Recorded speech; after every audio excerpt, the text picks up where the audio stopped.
नमस्कार दोस्तों, आप सभी का स्वागत है कहानी आपकी और मेरी ग्रहों की ज़बानी यूट्यूब चैनल के ऊपर में। इसमें ये वीकली प्रेडिक्शन रहेगा मिथुन लग्न के जातकों के लिए। मिथुन लग्न के जातक यानी कि पहले घर में अगर आपका 3 लिखा हुआ है तो आपका मिथुन लग्न है। ये 8 दिसंबर से लेकर 14 दिसंबर के बीच की हम बातचीत करेंगे। इसमें अगर आप देखें तो चंद्रमा जो है वो आपके तीसरे घर से 8 तारीख को जाएंगे। अष्टमी रहेगी, उत्तरा फाल्गुनी नक्षत्र में रहेंगे दोपहर के बाद में। उसके बाद में हस्त नक्षत्र में यानी कि घर के अंदर में रहेंगे चंद्रमा आपके। देखा जाए तो चंद्रमा आपके सेकंड हाउस के स्वामी है यानी कि घर के स्थान है, वो सुखेश में आएंगे। उसके पश्चात वो आपके संतान के हाउस में आएंगे। वो चित्रा नक्षत्र से होते हुए फिर स्वाति और विशाखा नक्षत्र में रहेंगे वहां पे, और उसके पश्चात वो आपके छठे घर में आएंगे यानी कि वृश्चिक राशि में आएंगे और अनुराधा नक्षत्र यानी कि शनि के नक्षत्र और बुध के नक्षत्र में रहेंगे। उस समय चतुर्दशी और अमावस्या रहेगी यानी कि रविवार और सोमवार उस समय रहेगा। तो ओवरऑल जो है 14 दिसंबर को सूर्य ग्रहण भी है। सूर्य ग्रहण जो है वो भारत के अंदर में नहीं दिखेगा, साउथ अफ्रीका, चिली और अन्य देशों में वहां पे देखा जाएगा। परंतु सूर्य ग्रहण से, सूर्य के अंदर में ग्रहण लगने से कहीं ना कहीं कुछ ना कुछ इम्पैक्ट जरूर होता ही है हम सबके जीवन के अंदर में। और वो 7 बजे, शाम को 7 बजे से लेकर 12:30 बजे तक में रहेगा। उस समय थोड़ा सा आपको विशेष ध्यान रखने की आवश्यकता है, क्योंकि वो आपके छठे स्थान के अंदर में यानी कि आपके नौकरी के स्थान में, कर्ज के स्थान में या फिर पुराने शत्रुओं के स्थान के अंदर में वो ये योग बनता हुआ नजर आ रहा है। इसमें और देखते हैं तो राहु जो है वो भी मंगल के नक्षत्र यानी मृगशिरा नक्षत्र में बैठे हुए हैं और मंगल आपके कर्म स्थान में बैठे हुए हैं।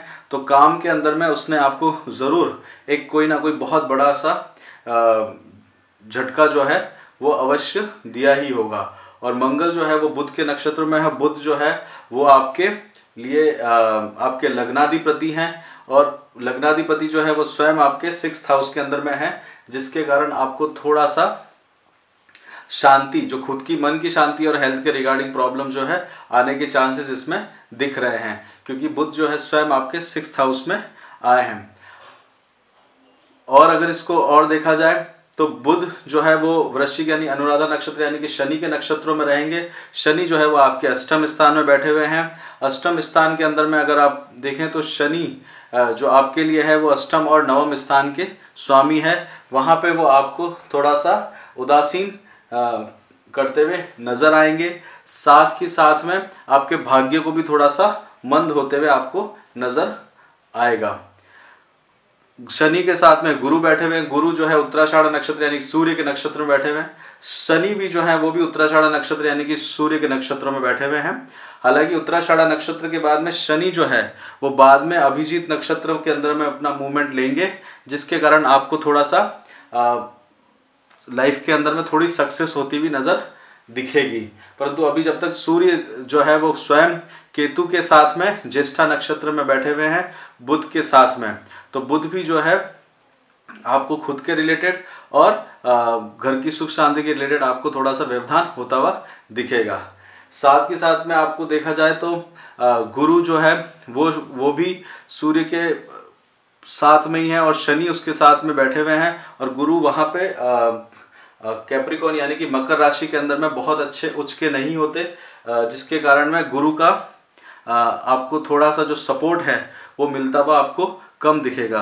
हो सकता है कि अगर आपके पास में घर वगैरह है तो वहां पे आपको थोड़ा सा कुछ विवाद होते हुए भी नजर आ सकता है, क्योंकि मंगल जो है वो स्वयं आपके गुरु के घर के अंदर में बैठे हुए हैं। और वहां से आपको हो सकता है कि कुछ अचानक से वहाँ घर के प्रति कुछ थोड़ा सा कामकाज के अंदर में या किसी तरह का पैसे का व्यय जो है वो होता हुआ दिख रहा है, क्योंकि गुरु की जो दृष्टि है वो आपके धन के ऊपर में भी है, साथ में आपके व्यय स्थान यानी कि राहु के ऊपर में भी है। और गुरु जो है वो धन के कारक होते हैं। अष्टम स्थान में होने के कारण वहां पे आपको खर्चा उसमें दिख रहा है।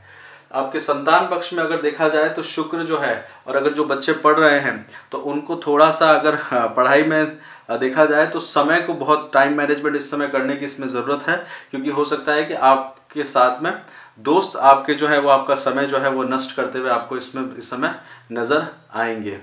तो वहाँ पे आपका टाइम ज़रूर तेज़ी से खराब होता हुआ आपको दिखेगा, और जितना आप परफॉर्म करना चाह रहे थे उतना परफॉर्म इसके अंदर में नहीं कर पाएंगे। अगर आपकी महिला स्त्री जातक की कुंडली है या तो वहाँ पे आपको देखेंगे तो बच्चों की तरफ से थोड़ा सा आपको लॉन्ग टर्म प्लानिंग के अंदर में आपको अभी थोड़ा सा विजन क्लियर होता हुआ नज़र नहीं आएगा, और उनकी एजुकेशन से रिलेटेड आपको एक चिंता इसमें दिख रही है। साथ ही साथ में बुध जो है वो 16 दिसंबर तक आपके वृश्चिक राशि में रहेंगे। उसके बाद में वो आपके केंद्र में आएंगे, तब आपको थोड़ा सा कामकाज के रिलेटेड जो है वो कुछ रास्ते नज़र आते हुए दिखेंगे। और भी इसमें आगे बढ़ते हैं तो इस बार बुध की नक्षत्रों में ही यानी कि ज्येष्ठा नक्षत्र में ही ग्रहण हो रहा है, तो जिसके कारण अगले दो ग्रहण तक इस अगले 3 महीने तक इस नक्षत्र को छोड़ा जाएगा, जिसके अंदर में ये ग्रहण के योग इसमें दिख रहे हैं। सूर्य जो है वो वृश्चिक राशि में रहेंगे 14 दिसंबर तक, 29 डिग्री तक पहुंच जाएंगे 21 डिग्री के साथ साथ, और मंगल जो है वो 24 से लेके 26 डिग्री तक मूवमेंट ले लेंगे। बुध जो है वो अनुराधा से ज्येष्ठा नक्षत्र में जाएंगे 15 से 26 डिग्री के साथ में। तो अनुराधा नक्षत्र में बुध के रहने के कारण कुछ भी अगर क्लोज रिलेशनशिप आप रखना चाह रहे हैं तो उससे आपको इस समय बचने की जरूरत है, अदरवाइज वो आपको आगे नुकसान दे सकती है, या फिर जो पुरानी कोई रिलेशनशिप है उसके कारण आपको थोड़ा सा नुकसान उठाना पड़ सकता है। राहु भी जो है वो एक तरह से देखा जाए तो आपके 12th हाउस में बैठे हुए हैं, तो जो आपको पूरी तरह से समाज से तोड़ के रख देंगे, और ऐसा लग सकता है कि वो आपको बहुत ज़्यादा अकेलापन भी इस समय फील हो सकता है। ओवरऑल घर की तरफ से आपको थोड़ा सा दबाव होते हुए इस समय दिखेगा, परिवार की तरफ से थोड़ा सा दबाव होते हुए आपको दिख सकता है। साथ ही साथ में 9 तारीख को अगर हुआ तो कुछ कामकाज के रिलेटेड जो है या परिवार की तरफ से थोड़ा सा कोई बड़ा रेजिस्टेंस आपको देखने को इसमें मिल रहा है। ओवरऑल हेल्थ के रिगार्डिंग आपको ध्यान रखने की इसमें बहुत ज़्यादा ज़रूरत है, और जो आपका अगर क्योर करना चाह रहे हैं कोई सिकनेस को या उसको, तो उसके लिए आपको थोड़ा सा ध्यान देने की इसके अंदर में ज़रूरत है, थोड़ा सा अटेंशन देने की ज़रूरत है। एजुकेशन से रिलेटेड देखा जाए तो पढ़ाई को अगर अभी सबमिट करना चाहते हैं तो बिल्कुल सबमिट कर सकते हैं। उसमें आपको थोड़ी बहुत स्ट्रेस ज़रूर आ सकता है, पर ओवरऑल इतना टेंशन नहीं रहेगा, काम आपका होते हुए दिख रहा है। शादी से रिलेटेड अगर कोई बात अभी सोच रहे हैं तो उसको थोड़ा सा टालिएगा, क्योंकि शादी से रिलेटेड अभी कोई बात इसमें इम्पोर्टेंट नहीं दिख रही। हो सकता है कि डिवोर्स के बारे में अगर आप अभी आप कुछ सोच रहे हो तो डिवोर्स के अंदर में अगर आप देख रहे हैं तो वहाँ आपको कुछ ना कुछ थोड़ी सी सक्सेस होती हुई मिल जाएगी, और वो आपके लिए अभी जो है ये योग इसके अंदर बनते हुए दिख रहे हैं। बच्चों के जन्म के हिसाब से देख रहे हैं, उनके रिगार्डिंग देख रहे हैं तो थोड़ा सा समय जो रहेगा वो हेल्थ के ऊपर में बच्चों का ध्यान देना पड़ेगा, और बच्चों की अभी प्लानिंग कर रहे हैं तो उस समय थोड़ा सा प्लान जो था वो आप शुरुआत में कर सकते हैं, पर बाद में 16 दिसंबर को यानी कि 11 दिसंबर के बाद में उसको प्लानिंग में आपको बहुत ज़्यादा बेनिफिट नहीं मिलेगा, क्योंकि वो शनि के नक्षत्रों में चला जाएगा, जिसके अंदर में आपको कोई फ्रूटफुल रिजल्ट नहीं मिलेंगे। पैसों के बारे में भी देख रहे हैं तो खर्चे के योग इसके अंदर में बहुत ज़्यादा दिख रहे हैं, और हो सकता है कि पैसे जो हैं हाथ में आएंगे वो चले भी जाएंगे। तो ओवरऑल ये समय जो है आपको अपने ऊपर ध्यान देने का बहुत ज़रूरत है। साथ के साथ में अगर आप एकादशी के अंदर में विष्णु सहस्त्र नाम का पाठ करते हैं और पूजा करते हैं तो ये एकादशी आपके लिए बहुत अच्छी रहेगी। इसमें अगर कुछ आहार वगैरह नहीं लेते हैं और विष्णु सहस्त्र नाम करते हैं, क्योंकि 2 दिन की एकादशी है, तो इसके अंदर में बेनिफिट मिल सकता है अगर आपकी हेल्थ आपको सपोर्ट करती हो तो।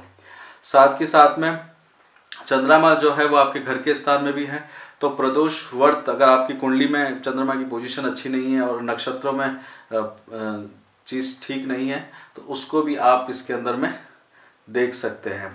साथ के साथ में शिवरात्रि है इस महीने में 13 तारीख को, उसका भी आप बेनिफिट इसके अंदर में उठा सकते हैं, जिसके कारण आपके जो धन है वहाँ से आपको बेनिफिट होता हुआ दिखेगा। ओवरसीज़ अगर आप जाने का प्लान कर रहे हैं, देश से बाहर जाने का प्लान कर रहे हैं तो ये समय आपके लिए बहुत अच्छा है, इसका ज़रूर आप फ़ायदा उठाइएगा। आउट ऑफ इंडिया के लिए ये बहुत अच्छा समय लेके आएगा। साथ ही साथ में सूर्य जो है वो ग्रहण की तरफ ज़रूर जा रहा है, परंतु अगर सरकारी नौकरी की तरफ आप ट्राई कर रहे हैं तो सरकारी नौकरी और एडमिनिस्ट्रेटिव सर्विसेज की तरफ में अगर आप देखा जाए तो वहाँ के अगर कुछ रिजल्ट्स आने वाले हैं तो वो आपको ज़रूर बेनिफिट करते हुए इसमें दिखेंगे।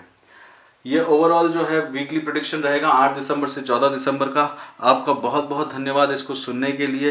कमेंट, लाइक, शेयर करिएगा और हो सके तो चैनल को सब्सक्राइब करेगा ताकि आपके पास में 2021 के भी वीडियोस आ सके अगले चरण के अंदर में।